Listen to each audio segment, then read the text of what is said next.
Masih terkait paket ya. Jadi baru saja saya lihat dari live-nya Pak Benny Ramdhani di Facebook-nya, itu dia menerangkan bahwasannya terkait paketan yang tertahan ini karena ada aturan baru katanya sedang mengurus yang relaksasi 1.500 USD setiap tahun untuk pekerja migran dan juga surat keterangan PMI yang menyatakan bahwasannya ini paketan PMI bukan paketan penjual yang lain ya, dan karena hal ini tertahan. Nah, ini surat terbuka saja ya untuk atasan atau pemerintah. Jadi pemerintah itu menurut saya, ini menurut pandangan pribadi saya memang gimana ya, menyusahkan kita sebenarnya. Kenapa? Gini, dari aturan yang ini terkait aturan yang enggak jelas yang dari BPTUMI sendiri terkait dengan PMI ya. Teman-teman tahu beberapa waktu lalu itu ada aturan juga terkait IMEI ya enggak? Dimana Pak Benny dulu tentang IMEI itu keluar-keluar IMEI, terus kemudian barang-barang bawaan PMI itu kan dari Pak Benny udah disahkan.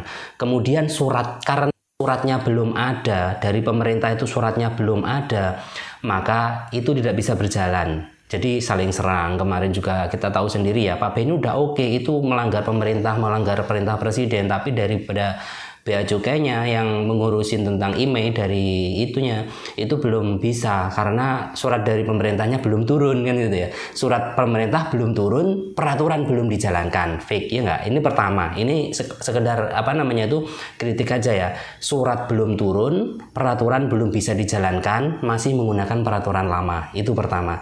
Tapi terkait ini, paketan ini kok kebalikannya. Peraturan lama masih berjalan ya enggak? Ada aturan baru belum ditandatangani. Tapi peraturan barunya sudah dijalankan alias peraturan lama tidak bisa berjalan, paketan PMI tertahan. Ini kenapa dua peraturannya kontradiksi gitu ya, saling bertentangan. Pertama, IMEI belum ditandatangani, ya tadi ya, IMEI-nya ini, aturannya ini belum ditandatangani tapi sudah disetujui presiden. Ini enggak? BPTUMI sudah menjalankan, ya enggak? Oke. Tapi pihak Bea Cukai belum bisa menjalankan. Ini yang terjadi dulu ya. Kenapa? Alasannya surat dari atasan belum ada. Jadi masih mengikuti peraturan lama, ya enggak? Peraturan lama alias tentang IMEI masih yang dulu. Itu yang dulu ya. Ini sebagai perbandingan saja. Tapi yang masalah ini, masalah kardus, peraturan masih lama. Peraturan masih lama ya, belum ditok. Kemudian suratnya belum ditandatangani oleh Zulkifli Hasan, iya nggak, Mendak itu. Tapi paketannya sudah ditahan, tidak bisa dikirimkan ke para PMI dengan alasan aturan baru belum ditandatangani. Ini kenapa? Kalau aturan baru belum ditandatangani, jalankan aja lah peraturan yang lama sehingga paket-paket itu sampai. Nanti kalau sudah ditandatangani, baru dijalankan peraturannya. Dan itu pun ada waktu 1 bulan untuk sosialisasi. Ini kan peraturan-peraturan yang menurut saya nggak konsisten gitu ya. Jadi kita yang kena gitu.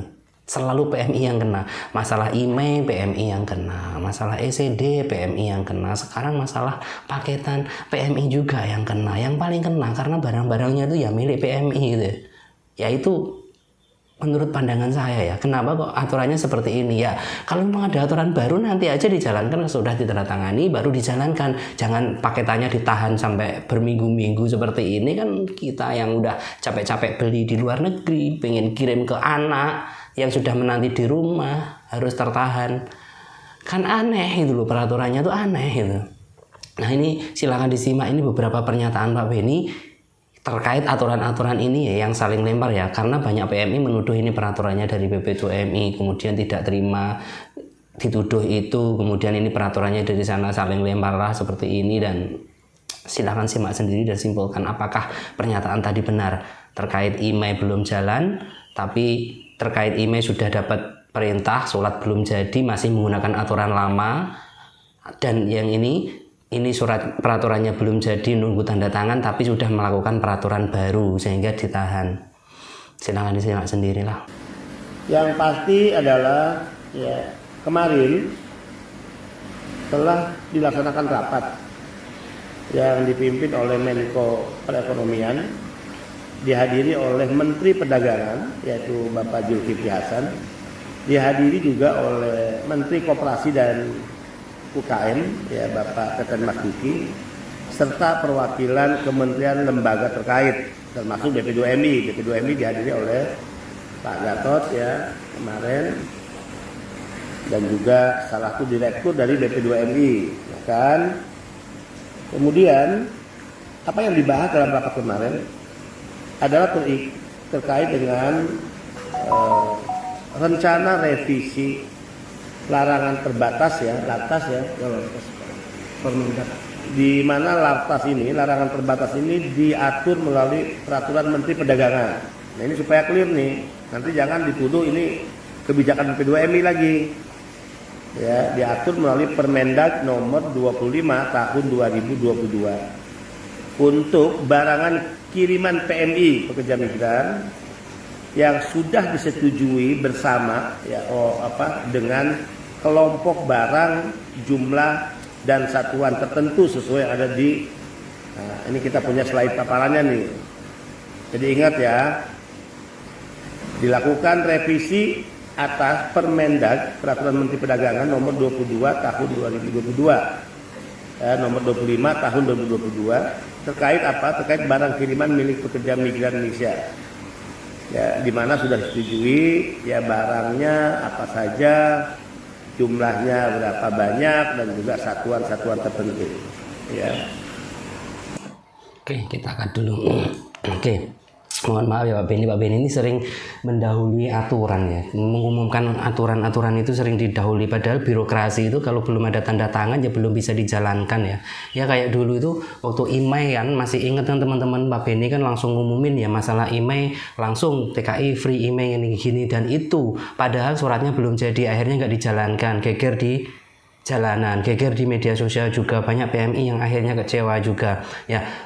Ya sebaiknya untuk yang belum dijalankan kayak gini, namanya birokrasi, ya udah usah diumumkan dulu lah Pak. Itu banyak banget itu ya. Waktu kenaikan gaji Taiwan juga Pak Beni itu sering ngumumin juga, karena kita perjuangkan kenaikan gaji Taiwan, padahal kenaikan gaji Taiwan itu udah setiap tahunnya ada itu ya. Tentang kemarin sering sekali mendahului seperti ini, dan akhirnya ricuh di media sosial seperti ini. Dan ini juga kargo ini yang free relaksasi 1.500 itu Pak Beni itu udah sering mengumumkan, udah lama, 3 bulanan yang lalu ya, bahwasanya sudah PMI dapat ini free relaksasi setahunnya 1.500, tapi kan belum ada surat resminya dari birokrasi. Akhirnya seperti ini yang terjadi gitu. Akhirnya saling lempar lembing, saling menyalahkan, dan kita yang kena itu ya. Oke, kita lanjut. Nanti kita buka slide-nya Pak. 3. Sempat muncul wacana ya siapa yang dimaksud PMI agar tidak disalahgunakan terkait peraturan tersebut, karena ini terkait dengan relaksasi biaya ya, pembiayaan di mana akan mendapatkan 1.500 US dollar para pekerja migran. Jadi caranya kemarin sempat muncul beberapa kali dalam rapat, yaitu adanya surat rekomendasi atau surat keterangan ya. Nah, BP2MI tidak setuju dengan ada surat keterangan itu. Nanti surat keterangan ini akan memperpanjang birokrasi. Masa seseorang PMI misalnya yang akan datang ke Indonesia harus mendapatkan surat keterangan dulu. Terus ngurus di mana surat keterangannya?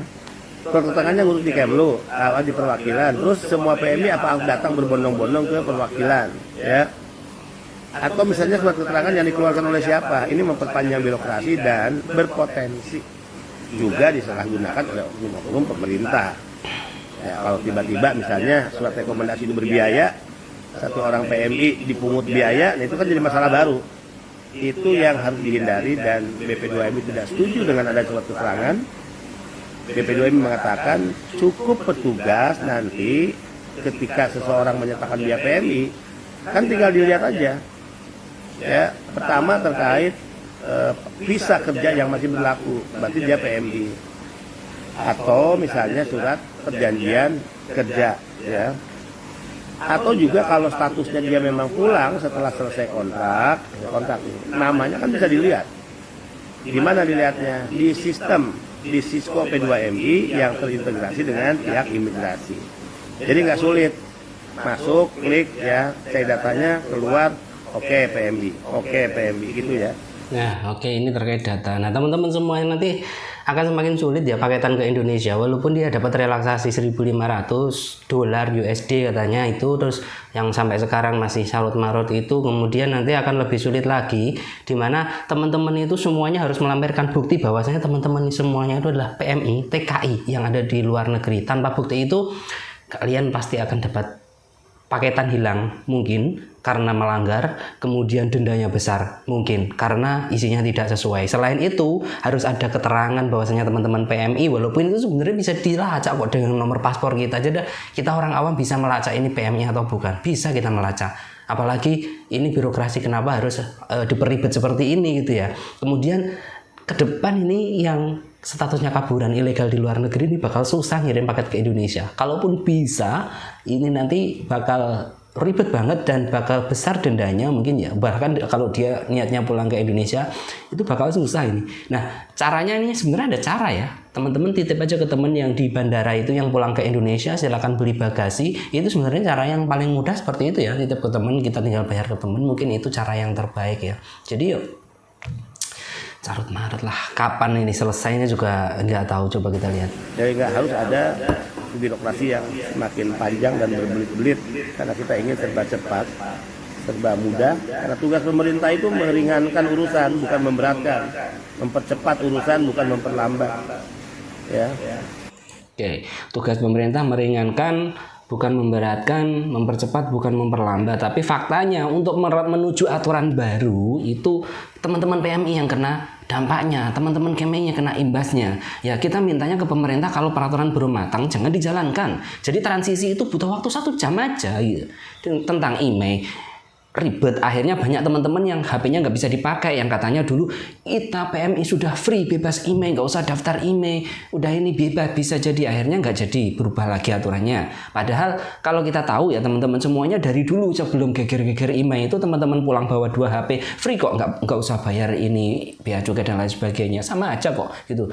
Kemudian setelah itu geger, banyak teman-teman yang kena imbasnya. Kargo belum jalan, teman-teman yang kena imbasnya. Jadi ini sebenarnya bukan tidak memberatkan PMI, ini PMI yang jadi korban terus gitu. Kemudian nanti akan segera ditindaklanjuti. Tadi suatu keterangan sudah dihapus ya, dihilangkan, tidak ada. Kemudian tindak lanjut dari rapat itu nanti akan segera diintegrasikan sistem antara Siskop P2MI dengan portal WNI Peduli ya, milik Kemenlu dan juga kepabeanan dan bea cukai ya, milik Dirjen Bea Cukai ya.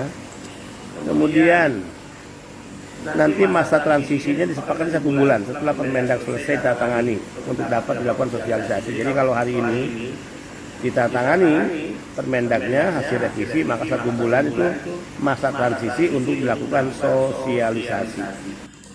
Nah, masa transisi sosialisasi aja 1 bulan, nah sedangkan paketannya udah tertahan. Ini kan peraturan yang aneh ini. Ke berbagai pihak. Ayo teman-teman, sobat migran, jadi tidak ada kekhawatiran sedikit apapun dengan aturan yang rencana dikeluarkan ini. Nah, emang nggak ada kekhawatiran, Pak. Tapi kan paketan-paketan kita tuh banyak yang tertahan di sana gitu loh. Jadi harapan kita itu, Mbok yo, negara itu yang kita pahlawan devisa katanya terbesar nomor 2 di Indonesia penyumbang devisa negara itu. Mbok yo, semua aturan-aturan yang baru itu dijalankan kalau sudah benar-benar fix. Jangan seperti ini.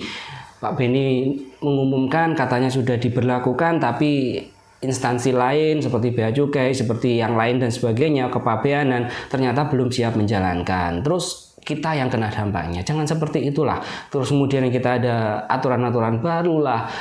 Menjadi TKI prosesnya semakin rumit, kita harus daftar ini dan itu semakin ribet, kemudian ada tambahan-tambahan seperti JKM dan lain sebagainya, tapi kita tidak bisa memanfaatkannya. Sebenarnya aturan-aturan ini kurang tepat gitu loh.